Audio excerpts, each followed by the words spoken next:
August 15th, 1944, Camp Lewis, Washington. The air in the canteen smelled of soap, grease, and sawdust. A single ceiling fan turned lazily, stirring the heat of bodies lined up shoulder to shoulder. German voices murmured softly in cue, a half-dozen dialects mingling, Saxon, Bavarian, Westphalian, while boots scuffed the wooden floorboards. Each man clutched slips of brown scrip issued that morning, the odd paper money of captivity. At the counter, Private James Jimmy Reynolds tapped his fingers in boredom. An Iowa farm boy drafted into the Army, Reynolds had been told this assignment would be routine, guard duty, paperwork, serving sodas and cigarettes.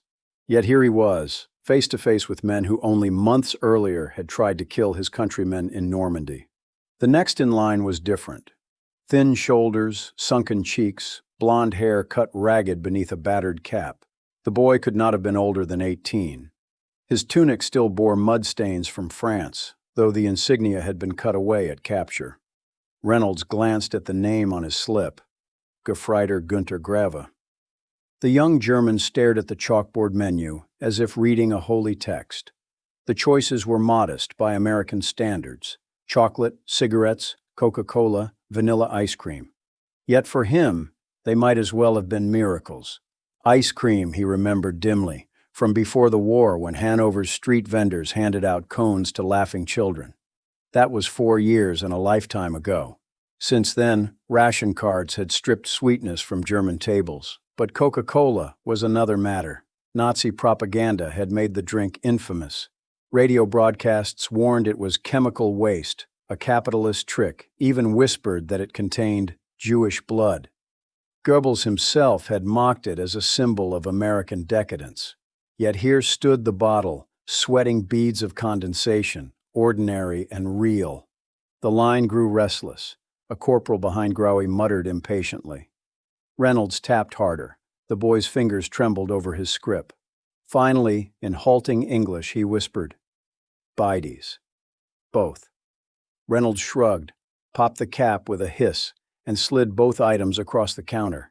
He didn't even look at the prisoner as he moved on to the next order. For the American, it was routine. For Growie, it was revelation. The first sip of Coca-Cola stung his throat, sharp and sweet at once, fizzing like laughter he hadn't heard in years. The ice cream melted instantly, sugar and cream flooding his tongue. 2 tastes of abundance in a world that had been reduced to mud, smoke, and fear. He stood there for a moment longer, dizzy with sensation, before stepping aside. That night, he would scrawl in his diary, "I thought myself unlucky to be captured. Now I am not so sure." What Growie could not see was the larger machine that made his small indulgence possible. By mid-1944, the United States operated more than 700 POW camps across 46 states, holding 425,000 Axis prisoners. The Office of the Provost Marshal General enforced strict adherence to the 1929 Geneva Convention. Every prisoner received roughly 3,300 calories per day, the same as American soldiers. Beef, bread, butter, potatoes, coffee, even turkey on Thanksgiving. Red Cross packages added chocolate, cigarettes, and canned meat.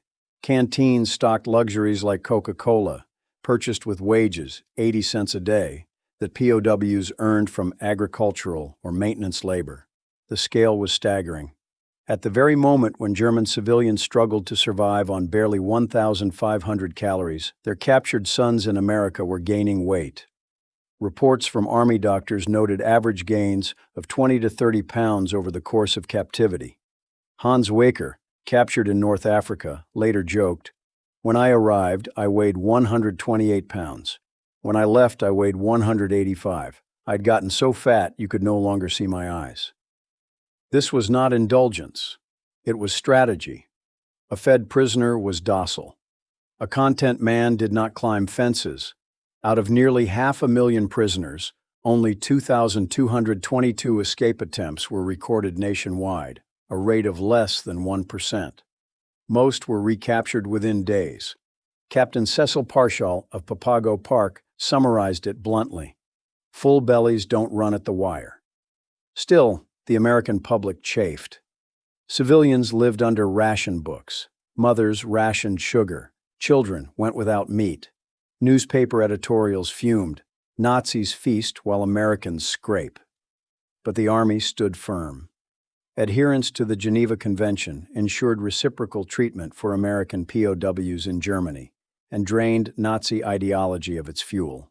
That night, Camp Lewis quieted under the sweep of searchlights.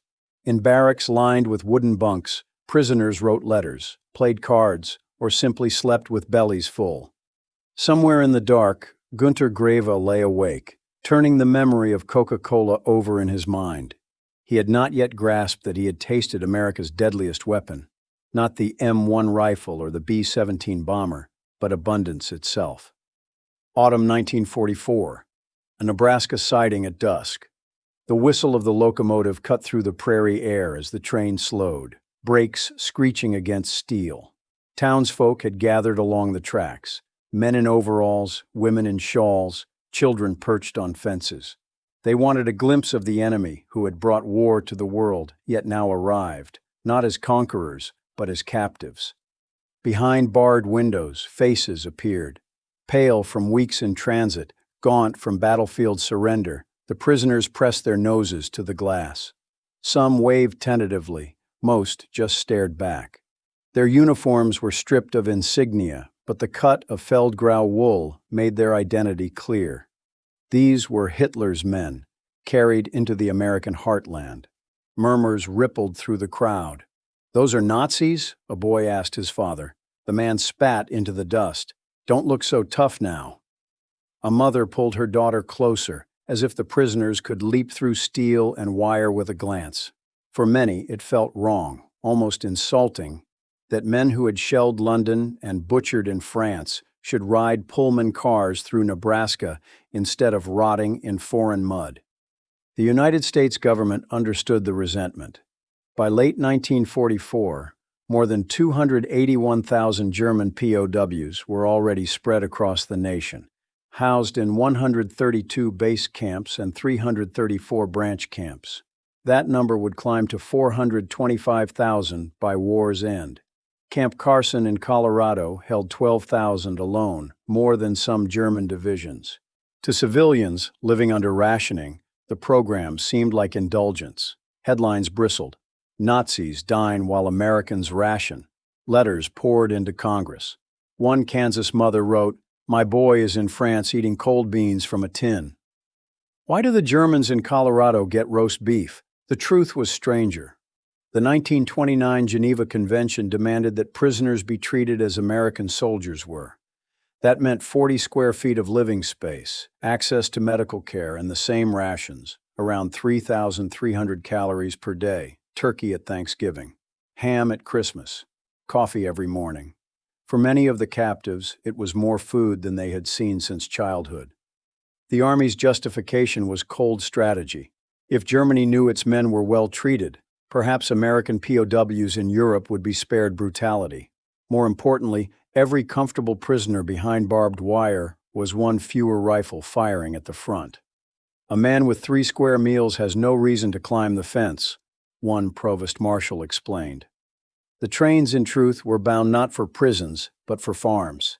With 11 million Americans in uniform, harvests teetered on collapse. Wheat, corn, potatoes, sugar beets, all risked rotting in the fields. German POWs would fill the gap. Farmers contracted with the government, paying 45 cents an hour per prisoner. The men themselves received a fraction, about 80 cents per day in camp scrip. It was enough for cigarettes, soap, even a bottle of Coca-Cola. Their labor proved indispensable. By 1944, prisoners accounted for 30% of the sugar beet crop nationwide, saving harvests in states like Nebraska, Colorado, and Idaho. Still, resentment lingered. Watching the train roll on, a Nebraska editor scribbled in his notebook, "If kindness is policy, we shall see what it buys." Inside the cars, the prisoners compared notes in hushed voices. The Pullman seats astonished them. Soft cushions, clean upholstery, even dining service during parts of the journey.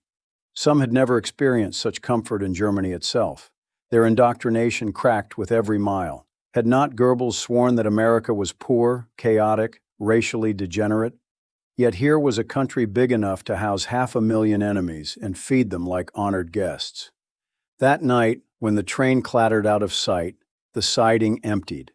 Families returned home uneasy, muttering about fairness, about their ration books.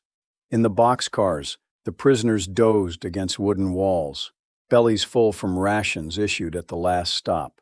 For them, the war had taken an odd turn. Captivity was not punishment, but revelation. The Reich demanded sacrifice unto death.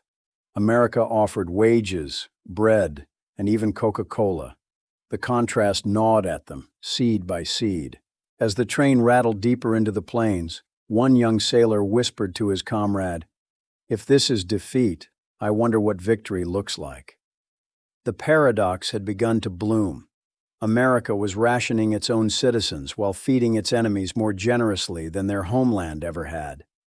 In doing so, it was fighting a quieter, subtler war, not with bombs or rifles, but with calories and comfort, reshaping ideology one prisoner at a time.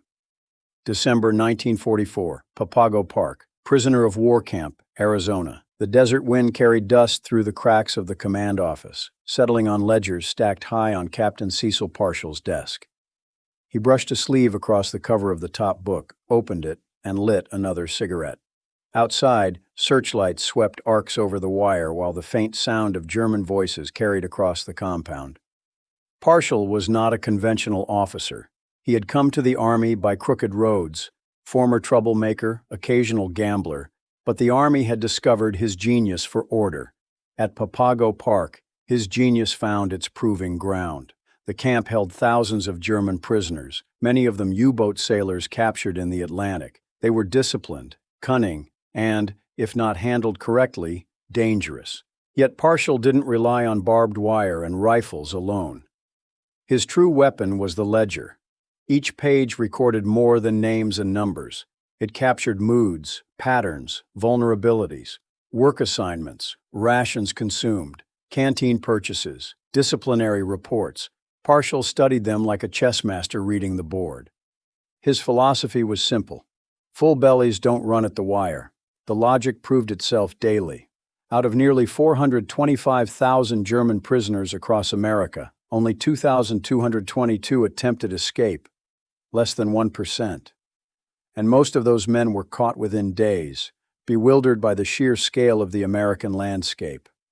Some wandered straight into police stations. Others flagged down buses, speaking German to startled drivers. The numbers reinforced what Parshall already knew. Keeping men fed, busy, and occupied was cheaper than chasing fugitives across the desert. Each calorie, each paycheck and scrip, each soccer ball issued to the compound was an investment in stability. Still, outside the wire, the American public bristled. Newspapers blasted headlines. Nazis feast while families ration. Mothers in Ohio wrote Congress demanding answers. My son starves in France while German prisoners eat turkey in Colorado. Senators thundered in committee hearings. To many civilians, the POW camps looked like hotels for Hitler's men. Parshall ignored the noise. He knew what the critics didn't. Strategy outweighed sentiment. For every German prisoner who grew heavier in America, there was an American prisoner in Germany whose chances of survival improved. Adherence to the Geneva Convention wasn't charity, it was insurance. And more than that, it was a weapon. The ledgers showed it clearly. German prisoners were gaining weight, some by 20, 30, even 40 pounds. One man who arrived at 128 pounds left the camp at 185.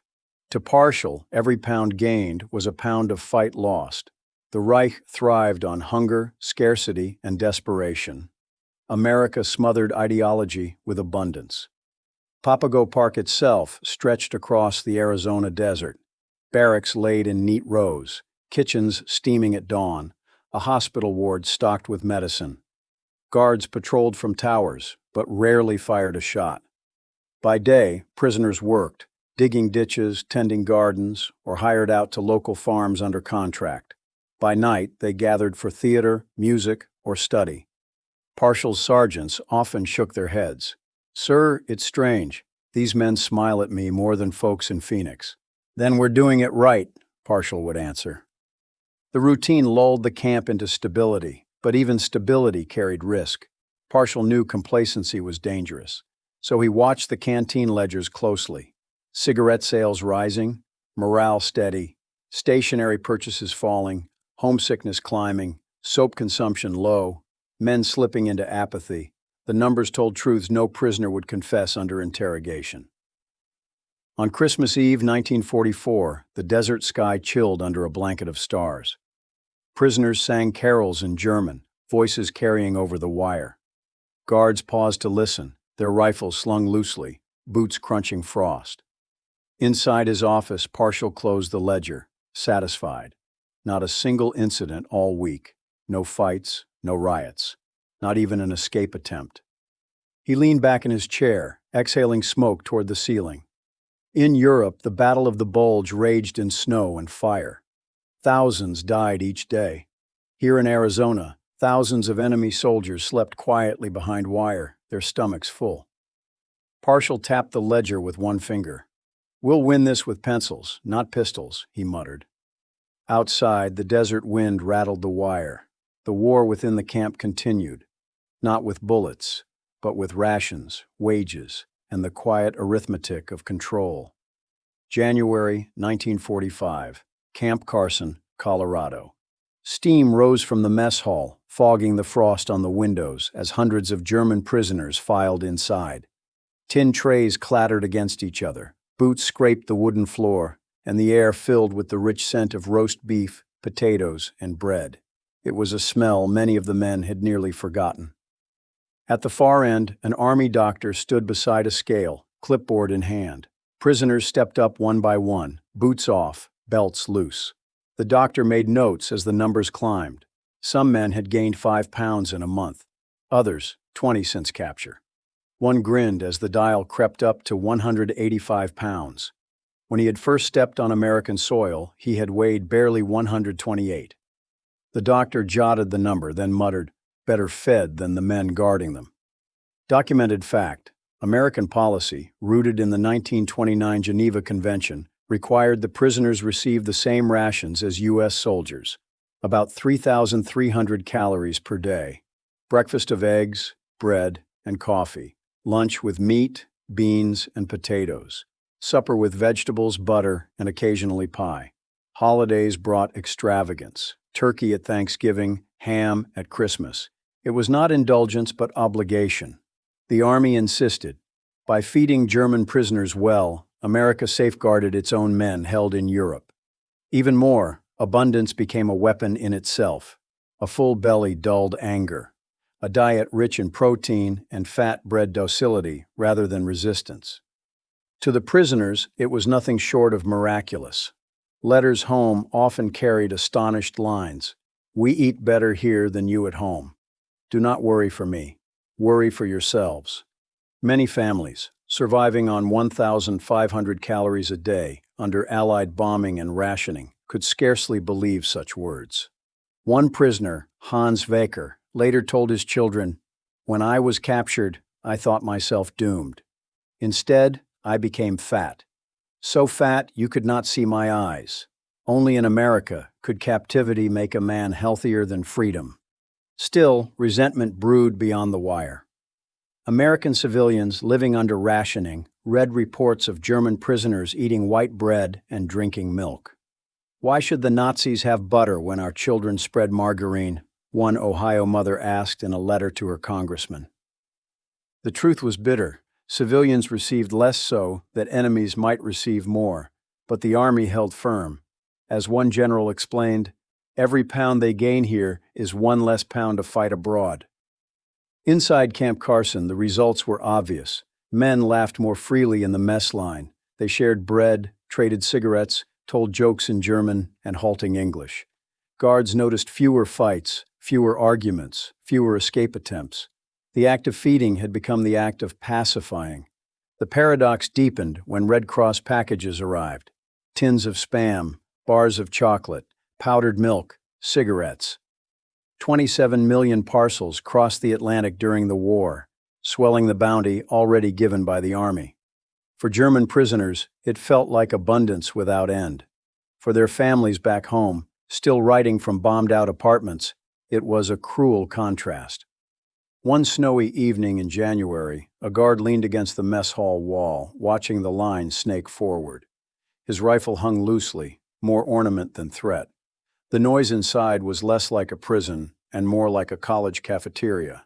Chatter, laughter, the scrape of trays. A prisoner stepped away from the scale, still chuckling at his own weight gain. He turned to his comrade and joked in German. "At this rate, they will send us home as Americans." The guard, catching only the word Amerikaner, shook his head and smiled. He knew the truth of it. Food had become propaganda more powerful than leaflets dropped from planes. That night, when the lights dimmed and the barracks fell quiet, the camp doctor filed his day's report. Another dozen prisoners had gained weight. Another dozen had surrendered their anger for comfort. In the silence of the Colorado night, the war was being won one tray at a time. February 1945, Camp Trinidad, Colorado. The mess hall smelled faintly of sawdust and kerosene that evening. Benches had been pushed aside, and a makeshift stage had been built from shipping crates. Prisoners filled the room shoulder to shoulder, their breath steaming in the winter air as they waited for the curtain, an old army blanket, to be pulled back. At the front, Hans, a violinist from Bremen before the war, tucked his chin against the instrument and tightened the bow. The first notes of Bach trembled into the hall, thin and hesitant, before settling into something richer. His fellow musicians joined in, a clarinet, a trumpet, a battered accordion, and soon the cold room filled with music. The audience leaned forward, eyes closed, transported. A few guards, leaning casually against the walls, listened too. For a moment, the barbed wire outside, the watchtowers, even the war itself seemed to dissolve in sound. Cultural life inside America's POW camps was more than diversion. It was policy.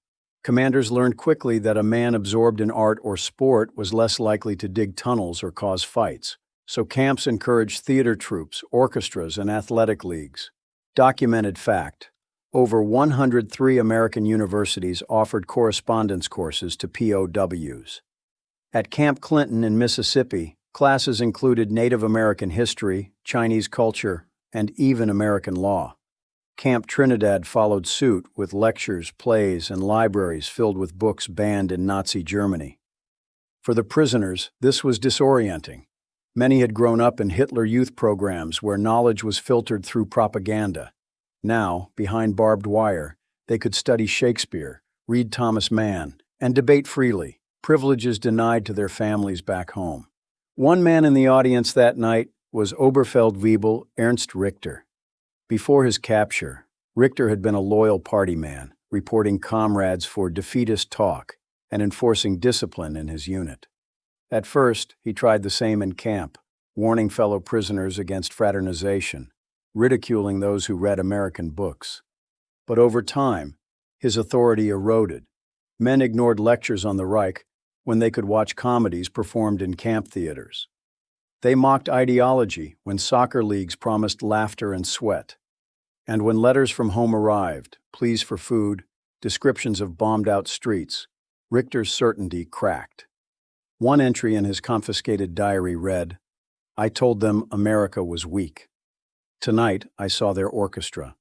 Weakness does not sound like this." Camp Trinidad's soccer league became legend. Matches drew cheering crowds of prisoners and even local townsfolk who gathered outside the wire to watch.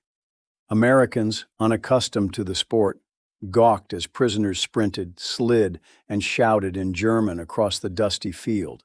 Some historians later credited these games with introducing soccer to regions of Colorado.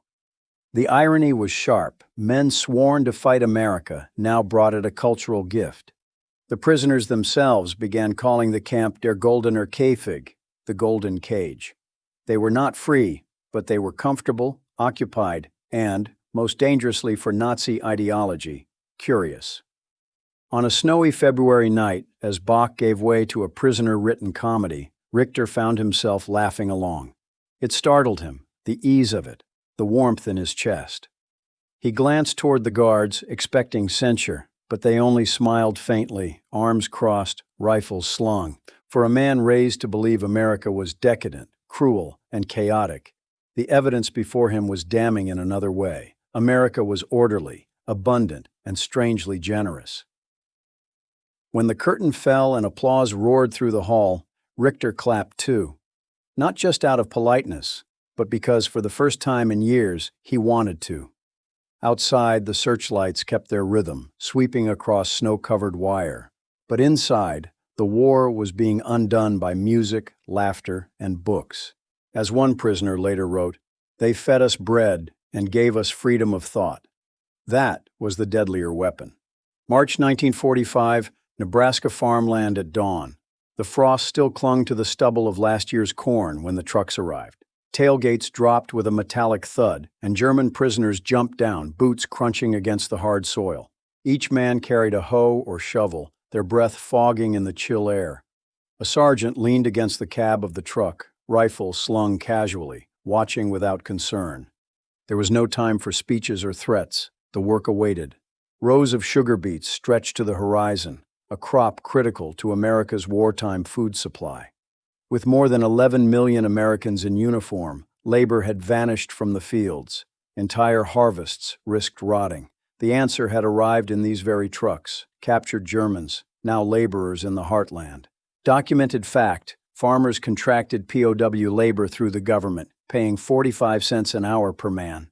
Each prisoner received a fraction, about 80 cents per day, in camp scrip, enough to buy soap, cigarettes, or even Coca-Cola at the canteen. By the end of 1944, POWs were responsible for nearly 30% of America's sugar beet harvest, along with significant shares of potatoes and canned goods. For many prisoners, the work was familiar. They bent to the soil with practiced efficiency, rhythm returning to hands that had once held rifles. Some sang old farm songs.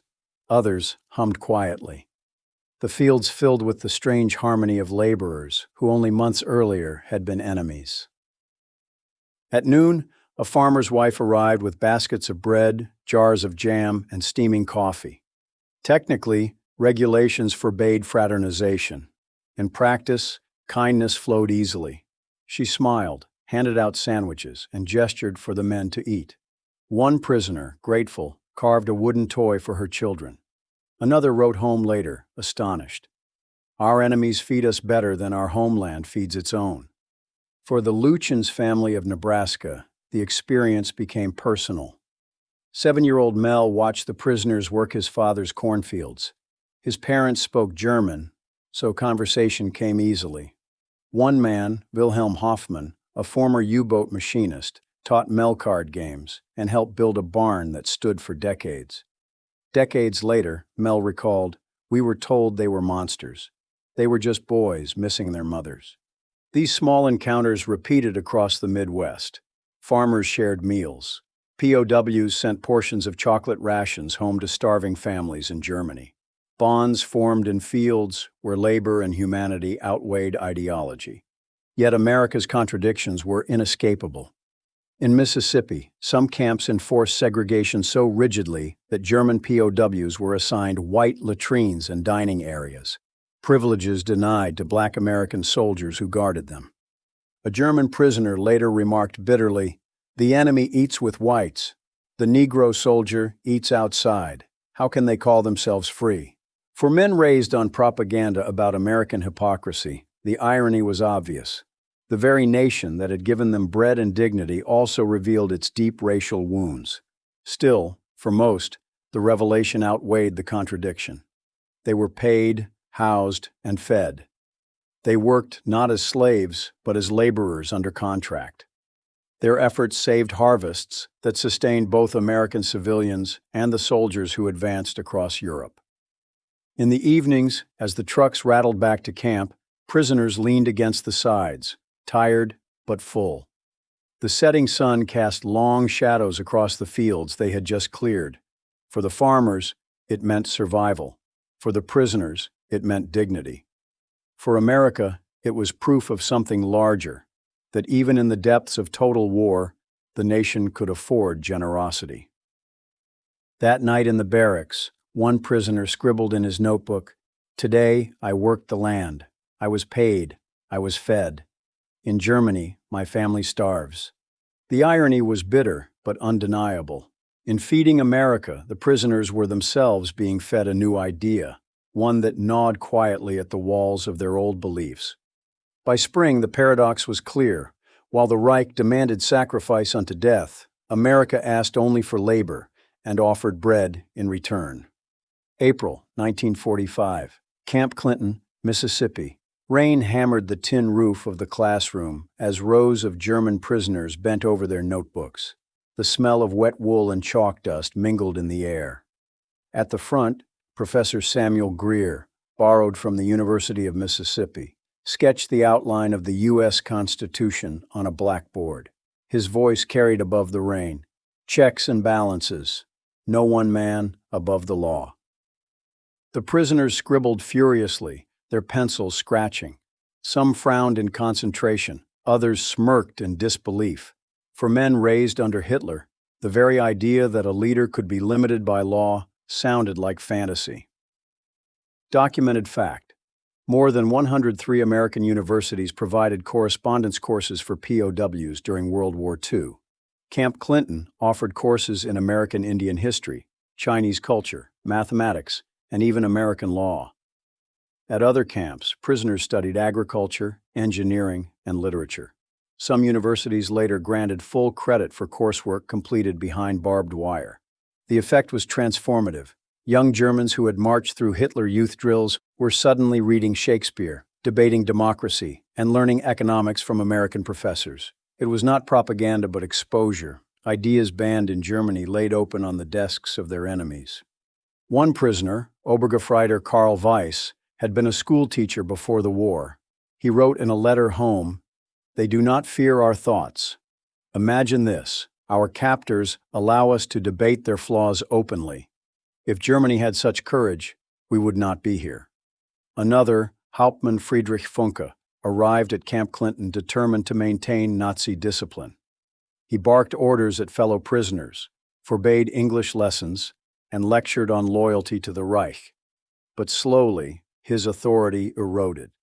His men preferred Shakespeare to party speeches, soccer to ideology. Letters from home, pleas for food, descriptions of starvation, undermined his certainty. By winter, even Funke was auditing classes. His confiscated diary revealed the shift. Week 1. The Americans hide their weakness behind abundance. Week 8. My family writes of hunger. I sent chocolate ration. Week 32. Negro soldiers guard us, but cannot dine with us. Their contradiction may undo them. Week 78. Students ask about staying after the war. I do not forbid the talk. By the time he left, Funke was no longer a disciplinarian, but what historians would later call a convinced Democrat. For the guards, the education was eye-opening too. A sergeant raised in segregated Mississippi later admitted, "I never thought I'd sit in a room where Negro soldiers and Nazis both studied law. I don't know who was learning more." Outside, the rain eased, but inside the chalk squeaked on. Prisoners asked about freedom of the press, about labor unions, about how laws were enforced. They argued with each other in German, sometimes scoffing, sometimes nodding slowly. Ideas were doing what barbed wire never could, unraveling ideology. The statistics underscored the scale. At the very moment when German schools had collapsed under Allied bombing, America was teaching the Reich's captured sons. At least tens of thousands of prisoners of war completed coursework. Some returned home to credit those classes toward German university degrees. One post-war German professor remarked, "We recognize those transcripts. They had studied in the world's strangest universities." That evening, the prisoners filed out under the dripping eaves, notebooks under their arms. They passed through gates topped with barbed wire, guards watching but relaxed. None tried to run. They had found something more valuable than escape: knowledge. One prisoner paused at the gate, looked up at the wire, and said softly to his comrade, "They can cage us, but not our thoughts, and they feed both." The guard didn't understand the German words, but he noticed the man's expression, half smile, half wonder. In Camp Clinton's rain-soaked classroom, America had discovered an unplanned weapon, the chalkboard, and with it, the Reich's grip on young minds began to dissolve, one lecture at a time. May 1945, Central Valley, California. The orange trees hung heavy with fruit, the air thick with their sweet scent. Rows of German prisoners moved among the groves, filling baskets under the watchful eyes of a few tired guards. Their tunics were faded, patched with American cloth, boots worn down to softness. Some sang work songs quietly, their voices rising and falling with the rhythm of picking. On the edge of the grove stood an old carpenter named William Likens. Too old for war, too frail for the harvest, he leaned on his cane and watched.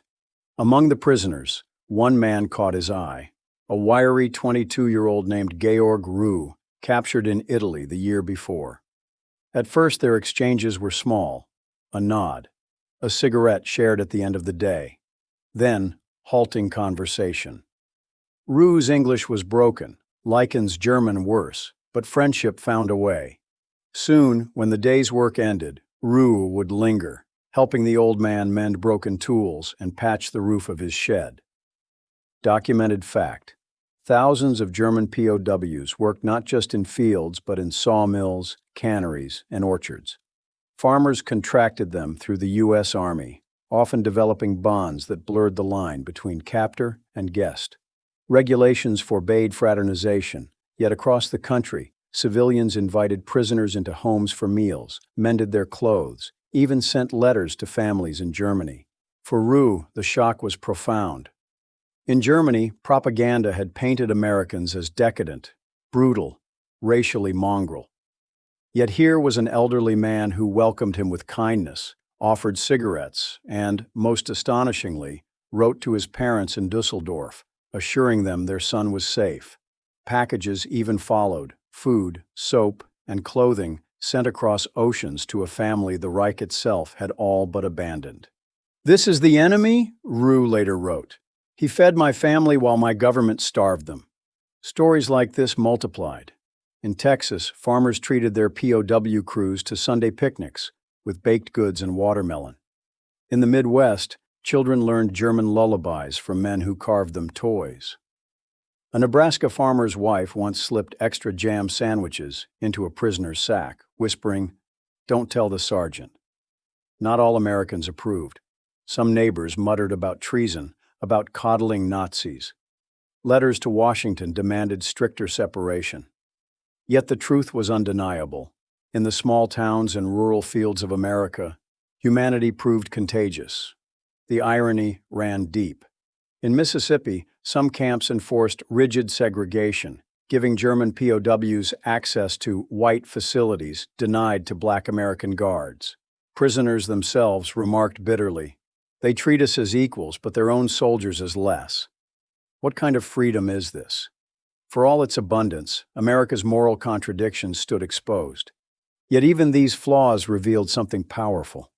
The prisoners saw a society willing to wrestle with its failings openly, a democracy where newspapers criticized policy, where ordinary farmers could defy regulations with kindness. For men raised in dictatorship, it was bewildering and persuasive. One evening, after a long day in the groves, Rue sat on Likens' porch, watching the sun sink red behind the orchards. They shared a cigarette, silence stretching comfortably. Finally, Rue spoke. "In Germany, we learned Americans were weak. But you have so much. How can weakness give so much?" Likens chuckled, tapped his cane, and answered slowly, "Because we don't take from men. We give back." The words stuck with Rue. Years later, when he returned to Germany, he carried them like a talisman. He would emigrate in 1952, become a U.S. citizen in 1957, and name his son William Likens Rue. That spring night, though, he was still a prisoner. The gates closed, the wire gleamed under moonlight, and guards resumed their patrols. But inside his mind, the fences had already weakened. In orchards, barns, and kitchens across America, the Reich's indoctrination met its quiet defeat, not by bullets or bombs, but by jam sandwiches, handshakes, and the steady generosity of strangers. June 1945. Fort Hunt, Virginia. P.O. Box 1142. The room was modest. A table, 2 chairs, an ashtray already half filled. On the table sat a coffee pot, 2 steaming mugs, and a plate of sugar cookies. No handcuffs, no raised voices, no bare bulbs swinging menacingly from the ceiling. Across from Lieutenant John Spencer, a naval officer barely in his 20s, sat a man who until months ago had commanded a German U-boat. His uniform was gone, but his bearing remained. Straight back, clipped voice, the faintest trace of arrogance. His name was Captain Lieutenant Dieter Kessler, captured after his submarine was depth-charged off the coast of Ireland. Spencer poured coffee, slid it across the table, and spoke calmly. "Cream? Sugar?" Kessler hesitated, then nodded. He hadn't tasted cream in years. Fort Hunt, known only by its wartime postal address, P.O. Box 1142, was America's secret POW intelligence center. Here, interrogators never used torture. Instead, they relied on comfort, conversation, and the steady drip of abundance. Prisoners were offered cigarettes, coffee, even jazz records. Some rooms had upholstered chairs, clean linens, and radios tuned to American stations. The strategy was deliberate. Relaxed men talked. And talk they did. One U-boat officer, sipping Coca-Cola, casually revealed the coordinates of Atlantic refueling points. Another, distracted while describing camp life, mentioned Baltic minefields in detail that saved Allied convoys. Luftwaffe engineers sketched diagrams of the V-2 rocket on napkins, their pens scratching over the very paper provided by their captors. The results astonished even hardened military analysts. Information gleaned from comfortable conversations at Fort Hunt was credited with shortening the war by 3 months. Submarine patrol grids revealed under the influence of cigarettes and coffee allowed Allied destroyers to ambush U-boats. Details of jet engine prototypes, casually boasted over chess games, gave American engineers insights into German technology. Locations of fuel depots, airfields, and rocket sites slipped out not under duress, but under the strange intoxication of being treated like human beings. Back in Arizona, Captain Parshall at Papago Park noted the same phenomenon. Prisoners who felt safe and fed spoke freely, sometimes to guards, sometimes to farmers, sometimes to each other in bugged barracks. One famous case involved a German prisoner grumbling about vanilla ice cream in this heat, and, in the same breath, lamenting the shortage of aviation fuel crippling the Luftwaffe. The remark was reported, analyzed, and fed into the Allied intelligence machine. What the Gestapo tried to squeeze from enemies through brutality, the Americans drew out with cigarettes and kindness. For the Germans, the irony was bitter. Many had expected interrogation chambers filled with fists and fear. Instead, they found cookies, Coca-Cola, and small talk. Some were unnerved by the contrast. Others relaxed into it, unaware that every stray word carried weight. Kessler, sipping his second cup of coffee, began reminiscing about patrols in the Bay of Biscay. Without thinking, he described the timing of resupply rendezvous, the type of fuel barges used, even the frequencies his radio operators preferred. Spencer nodded, refilled the cup, and let him continue. By nightfall, a month's worth of signals intelligence had been confirmed, all over sugar cookies and cream. The statistics spoke louder than any report. Out of 425,000 German POWs held in America, only 7 were unaccounted for when repatriation came. In contrast, the intelligence gleaned from those same prisoners shaped Allied strategy at critical moments. The cost was minuscule compared to the value. That evening at Fort Hunt, as the interrogation concluded, Spencer walked Kessler back to his quarters. The German officer paused at the door, looked back, and muttered, "You fight strangely, Lieutenant." Spencer didn't reply. He didn't need to. The real war had been won at the coffee table. Summer 1945, Washington, D.C. In a quiet office of the Provost Marshal General, clerks bent over mountains of ledgers. The war in Europe was ending, but the numbers still poured in: train manifests, ration tallies, payroll ledgers, medical reports. Each page was a battlefield of its own, a battlefield of arithmetic. Colonel William Fitz, tasked with overseeing the POW program, flipped through the latest reports. His pencil tapped against a figure that seemed almost absurd. Out of 425,000 German prisoners once held in the United States, only 7 remained unaccounted for. He looked up at his adjutant. "Do you understand what that means?" The young officer shook his head. Fitz leaned forward. "It means we guarded 500,000 enemy combatants with fewer than 40,000 men, and they didn't vanish into the countryside. That's a control rate of 99.998%. No empire in history has done that." The raw statistics told a story that defied belief. 425,000 prisoners distributed across 700 camps in 46 states. Fewer than 2,222 escape attempts in total, less than 1%, almost all recaptured. 3,300 calories per day, issued per man, identical to U.S. Army rations, while German civilians survived on half that. Weight gain of 20 to 40 pounds common. One prisoner leapt from 128 to 185 pounds during captivity. 27 million Red Cross parcels delivered on top of Army provisions. Cost of the program, roughly $500 million in 1945 dollars, about $8 billion today. Agricultural return, $230 million in labor value, sugar beets, corn, potatoes, canned goods. In some regions, POWs harvested a fifth of all food grown. For historians, these numbers seemed impossible. How had a democracy at war managed such scale without collapse? The answer lay in America's industrial machine. Every ration issued to a German prisoner had first passed through a conveyor belt in Chicago or a cannery in California. Every bunk they slept on had been hammered together in Pennsylvania. Every shipment of boots, blankets, and books had moved across a continent-spanning rail network untouched by enemy bombers. The same factories that produced B-24 Liberators at a rate of 1 per hour also produced the tin trays prisoners ate from. The same rail cars that carried Sherman tanks east carried German prisoners west. America had not only armed its own armies and fed its allies, it had surplus enough to feed the enemy as well. Even death statistics told a story. In Soviet hands, over 1 million German POWs perished. In Japanese camps, American prisoners died at rates of 38 to 40%. In U.S. camps, the death rate for German prisoners hovered at 1%, virtually identical to the death rate of American POWs held in Germany under Geneva Convention standards.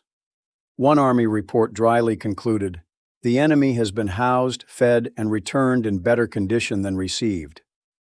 For the prisoners themselves, the math was personal. They wrote home in disbelief. "We eat more than our guards. We are paid for our labor. We attend classes. We grow fat in captivity, while you grow thin in freedom." Letters like these shocked families in bombed-out cities, spreading whispers that America's wealth was unfathomable, unstoppable. For the Reich's leaders, those whispers were poison. How could a dictatorship built on sacrifice compete with a democracy that treated its enemies better than Germany treated its own people? Colonel Fitz closed the ledger, exhaling slowly. The war's end would send these men back across the Atlantic, but the numbers would remain, etched into history as proof of something larger than tactics or weaponry. America had not just defeated Germany on the battlefield, it had buried the Reich under a mountain of statistics: pounds of bread, acres harvested, miles of rail laid, calories consumed. Numbers so vast, so lopsided, that ideology itself collapsed beneath their weight. As the colonel extinguished his cigarette and shut off the lamp, one line from his notes stood out. This was the only war in history where prisoners grew stronger the longer they remained captive. And that, he realized, was America's quietest but most devastating victory. Autumn 1946, Bremerhaven, Germany. The sea breeze carried the smell of salt and coal smoke as thousands of German prisoners disembarked from Liberty ships. They shuffled down gangways, carrying duffel bags stamped with U.S. Army insignia. Their uniforms were gone, replaced with plain work clothes. Their bodies were heavier, faces rounder, skin tanned from American farms. They were returning to a homeland barely recognizable. Bombed-out cities stood as skeletons of brick and twisted steel. Ration cards promised little more than watery soup. Families who embraced them wept in disbelief, not just because their sons had survived, but because they looked healthier than the relatives who had endured at home. One mother exclaimed upon seeing her son, "You left thin as a boy and returned fat as a man. What prison did this to you?" The answer: America. When the last German POWs returned from the United States, many carried not just weight, but ideas. Historians estimate that 5,000 emigrated permanently to America in the immediate post-war years, while tens of thousands more visited or corresponded with American friends they had met as prisoners. The transformation was not accidental. Reports from former POWs spoke of lectures, books, debates, and kindness. They described classrooms where they studied democracy, orchards where they worked alongside Americans, and barracks where they grew stronger instead of starving. Some letters reached occupied Germany before the war even ended, whispering of abundance. These words carried power. We eat more than our guards. They pay us wages for our work. They allow us to read freely, books even banned at home. In villages where Nazi propaganda had promised the collapse of decadent America, such reports shook faith in the Reich's lies. Friedrich Funke, once a decorated panzer commander, returned to his town in Saxony with his outlook forever changed. In his diary, he wrote, "No re-education was necessary. We became convinced Democrats through treatment alone." Funk refused to join the Communist Party when East Germany rose under Soviet control. For that defiance, he spent months in prison, but he never recanted. Others, like Georg Ruhe, went further. Ruhe emigrated in 1952, became a U.S. citizen in 1957, and named his first son William Likens Ruhe, after the carpenter who had befriended him in a California orchard. The consequences cascaded across Germany. POWs who had once been indoctrinated in Hitler Youth now became teachers, farmers, engineers, and union leaders. Many carried with them an unshakable memory, abundance, fairness, and, even amid contradictions, democracy. By 1952, CIA analysts estimated that 50,000 former POWs had become unintentional ambassadors for America, spreading pro-Western sentiment in their communities. They resisted communist recruitment, supported the Marshall Plan, and argued for West Germany's integration into NATO. One analyst's report put it bluntly, "The POW program created a fifth column we never intended but desperately needed." The irony was staggering. Stalin's Soviet Union used German POWs as forced labor, over 1 million perishing in camps. Japan's brutality left American survivors scarred for life. Yet America, by feeding, paying, and even educating its enemies, had achieved something more enduring: loyalty. Even decades later, the memories endured. At reunions in Germany, men would raise Coca-Cola bottles in toasts, recalling their first taste of American abundance. Some joked that captivity had saved their lives, not only from Allied bombs, but from the ideology that once commanded them to die for the Reich. On a rainy evening in Dusseldorf, a former POW spoke at a town meeting about the Marshall Plan. His neighbors grumbled about dependence on America. He stood and said simply, "I have lived in their camps. They fed me, clothed me, and taught me. If we join them, our children will never know hunger again." The room fell silent. The vote that followed passed overwhelmingly. By the late 1940s, America's quiet experiment had borne fruit. The golden cage had opened, and its occupants had flown home, not as enemies, but as men who carried democracy in their pockets like smuggled contraband. Their legacy would not be counted in tanks destroyed or ships sunk, but in ballots cast, unions formed, and alliances built. The war for their minds had been fought with bread, chalk, and dignity, and America had won it. May 1945, Supreme Headquarters. Allied Expeditionary Force, France. General Dwight D. Eisenhower leaned over his desk, rereading the cable one last time before initialing it. The Soviets had demanded the transfer of tens of thousands of German POWs to aid in their reconstruction. Stalin wanted bodies for labor camps, men to rebuild the very factories the Red Army had seized. Eisenhower tapped his pen, then wrote a single line across the margin. These men have experienced American democracy at its practical best. They are worth more to us as future allies than the Soviets could extract through slave labor. The decision was final.